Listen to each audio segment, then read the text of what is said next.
Hello ಎಲ್ರಿಗೂ ನಮಸ್ಕಾರ. ನಾನಿವತ್ತು ನಿಮಗೆ ಬಂದುಬಿಟ್ಟು ಹಾಗಲಕಾಯಿ ಸಲಾಡ್ ಯಾವ ರೀತಿ ಮಾಡೋದಂತ ಹೇಳ್ಕೊಡ್ತಾ ಇದ್ದೀನಿ. ಸೊ ಇದಕ್ಕೆ ನಾನು 2 ಮೀಡಿಯಮ್ ಸೈಜ್ ಹಾಗಲಕಾಯಿಯನ್ನು ತಗೊಂಡಿದ್ದೀನಿ. ಅದನ್ನ ಈ ರೀತಿಯಾಗಿ ಕಟ್ ಮಾಡಿ ಇಟ್ಕೊಂಡು ಒಳಗಡೆ ಇರೋದೆಲ್ಲ ತೆಗೆದುಬಿಟ್ಟಿದ್ದೀನಿ. ಅದಕ್ಕೆ ಸ್ವಲ್ಪ ಉಪ್ಪು ಮತ್ತು ಲಿಂಬು ರಸ ಮೇಯ್ನಾಗಿ ಹಾಕ್ಕೊಂಡಿದ್ದೀನಿ.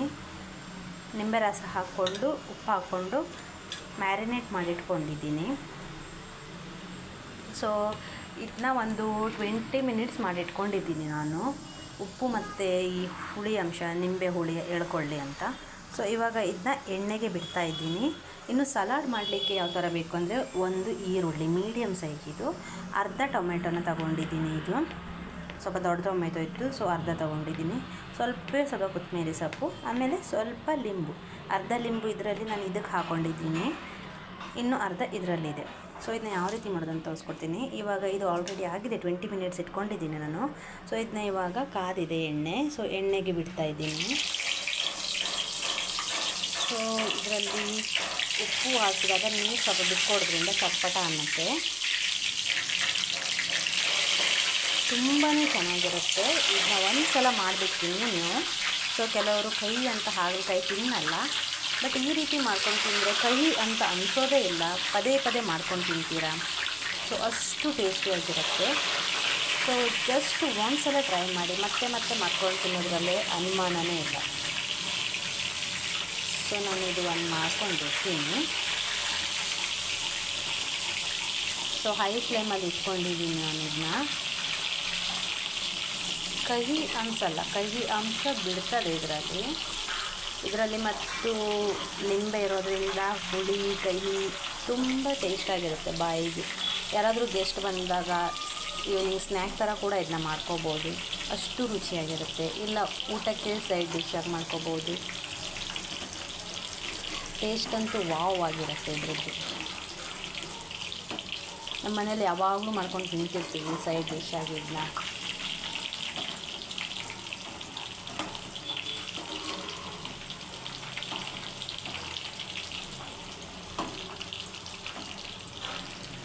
ಇದು ನಾನು ಕಡಲೆ ಎಣ್ಣೆ ಬಳಸಿರೋದ್ರಿಂದ ಸ್ವಲ್ಪ ಈ ಥರ ನೊರೆ ಆಗಿ ಬರ್ತದೆ ಎಣ್ಣೆಯಲ್ಲಿ. ನಾನು ಬೇರೆ ಎಣ್ಣೆ ಬಳಸಲ್ಲ, ಕಡಲೆ ಎಣ್ಣೆ ಇಲ್ಲಾಂದರೆ ಪ್ಯೂರ್ ಕೊಕೊನಟ್ ಆಯಿಲ್ ಬಳಸ್ತೀನಿ ಫ್ರೈಗೆಲ್ಲ. ಸೊ ಅದಕ್ಕಾಗಿ ಇದು ನೊರೆ ಬರ್ತಾಯಿದೆ. ಮತ್ತು ನೀವು ಬೇರೆ ಎಣ್ಣೆ ಹಾಕಿದರೆ ಈ ಥರ ನೊರೆ ಬರಲ್ಲ. ಇದು ಕಡಲೆ ಎಣ್ಣೆ ಆಗಿರೋದ್ರಿಂದ ಸ್ವಲ್ಪ ನೊರೆ ಬರ್ತಾಯಿದೆ. ಸೊ ಇದು ಫುಲ್ ಬ್ರೌನ್ ಆಗಬೇಕು, ಫುಲ್ಲು ಅಂದರೆ ತುಂಬ ಬೇಯಬೇಕು ಇದು. ಇಲ್ಲ ಅಂತ ಹೇಳಿದರೆ ಇದಾಗಲ್ಲ, ಕ್ರಿಸ್ಪಿಯಾಗಿ ಬಂದಾಗ ಮಾತ್ರ ತುಂಬ ಟೇಸ್ಟಾಗಿರುತ್ತೆ. ನೀವು ಸಲಾಡಿಗೆ ಈ ಟೊಮೆಟೊ ಈರುಳ್ಳಿ ಇದನ್ನ ಹಾಕಬೇಕಂತಲೇ ಇಲ್ಲ, ಹಾಗೆ ಇದನ್ನೇ ಫ್ರೈ ಮಾಡ್ಕೊಂಡು ಕೂಡ ತಿನ್ಬೋದು, ಅಷ್ಟು ರುಚಿಯಾಗಿರುತ್ತೆ ಇದು.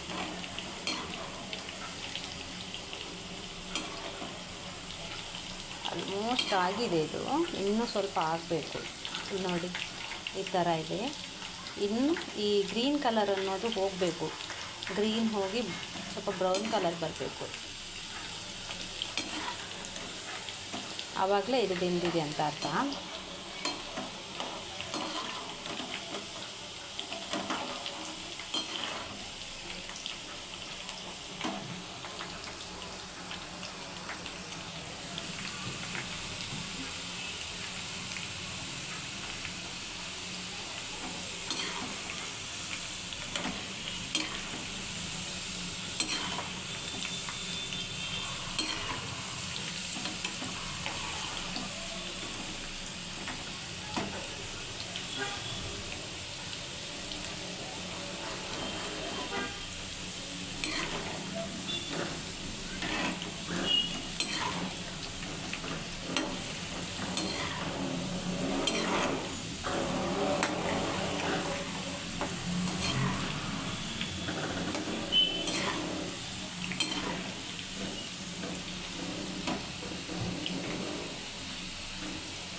ಕಲರಲ್ಲೇ ಇರಬೇಕು. ಸೊ ಇವಾಗ ಆಗಿದೆ. ಇಷ್ಟು ಕಲರ್ ಬರಬೇಕು ನೋಡಿ, ಈ ಥರ ಬರಬೇಕು.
ಸ್ವಲ್ಪ ಇದೆ.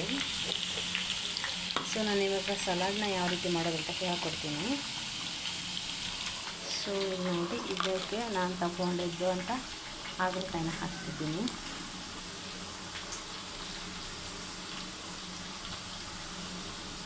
ಫ್ರೈ ಮಾಡಿರೋಂಥ ಹಾಗಲಕಾಯಿದು.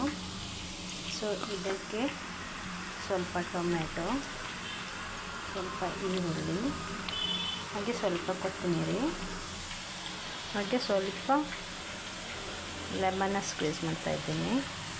ಸೊ ಇವಾಗ ಈ ಥರ ಮಾಡ್ಕೋಬೇಕು, ಮಿಕ್ಸ್ ಮಾಡಿ.